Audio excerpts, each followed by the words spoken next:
Hey everyone, welcome back to the channel. My name is Eric. Welcome to the last video of our How to Become a Master of Cutting PPF series. This is video number 4. In this video, I'm going to go over when is the right time to trim paint protection film, when is it needed, and why would you need to do it.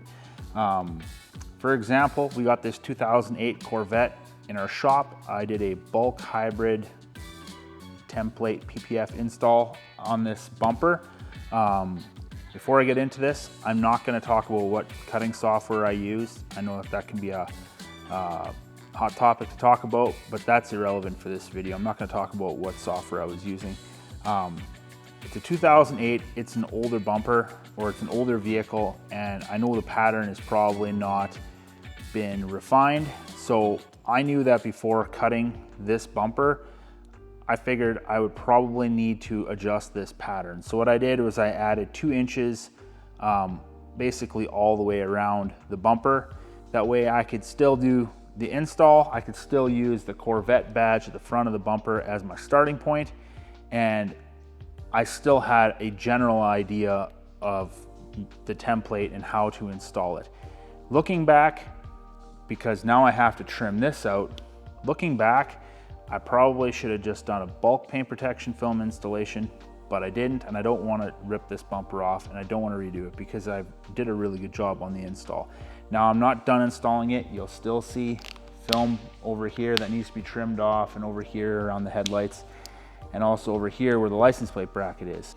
All right, so the reason we got all this built up paint protection film here is when I started my installation, I started it the same way I do all my installations. I always start in the middle, or the closest reference point in the middle as I possibly can find.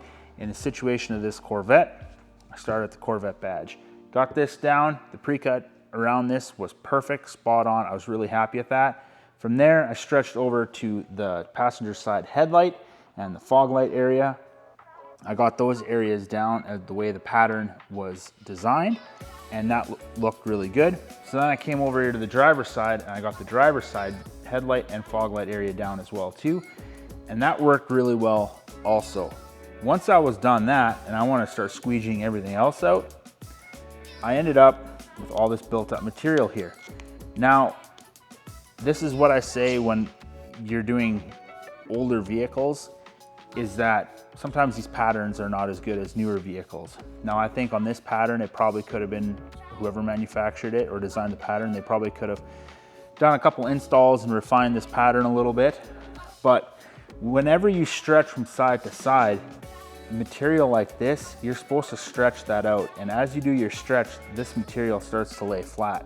And in this situation, I got my most important reference points down, such as the badge, passenger side headlights and fog lights, driver's side headlights and fog lights, and I was still left with this over here. Now, I could have ripped the film off and done a bulk install.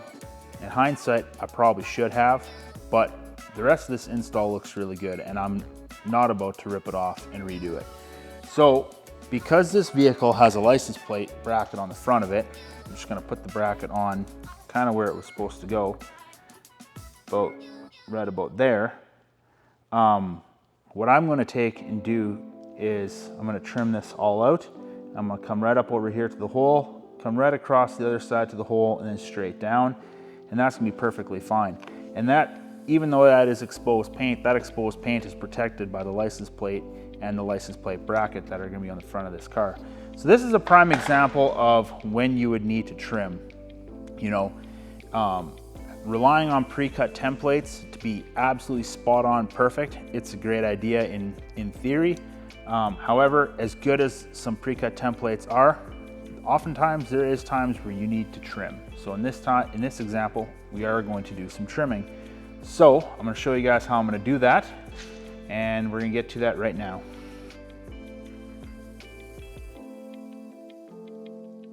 Okay, so now we're about to trim this area out right here. So I've got my knife, I got my Olfa blade, I just snapped it off so it's fresh.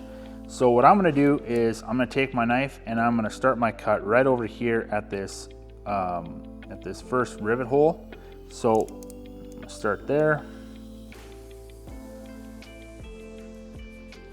And what I'm gonna do is I'm just gonna come around, stay as close to the hole as possible.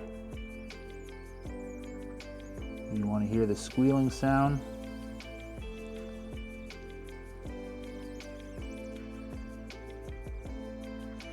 And then we're going to come over here to this hole.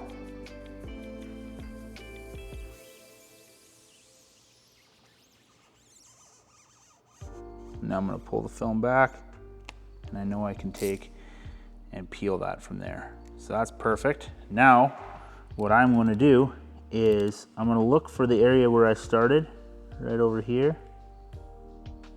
and I'm just going to trim straight down.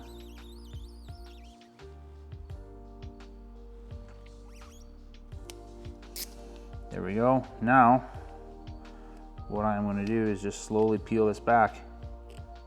There we go. You can see that I didn't trim through the film at all, because as I'm lifting this up, it's coming away from the paint.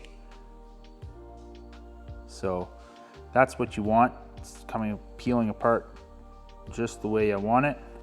I'm gonna come around here and I'm gonna pull that off. Okay, so there we go. Now all I need to do is just get some tack solution in over here, flush this slip solution out, wrap that around, and I'll be good. And then I can install the license plate bracket over top of this. So that is going to conclude the How to Become a Master of Trimming Paint Protection film series.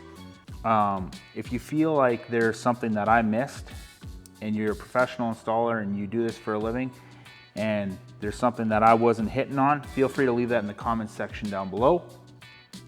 Thank you so much for watching this video. If you did, make sure you hit the like and subscribe to the channel.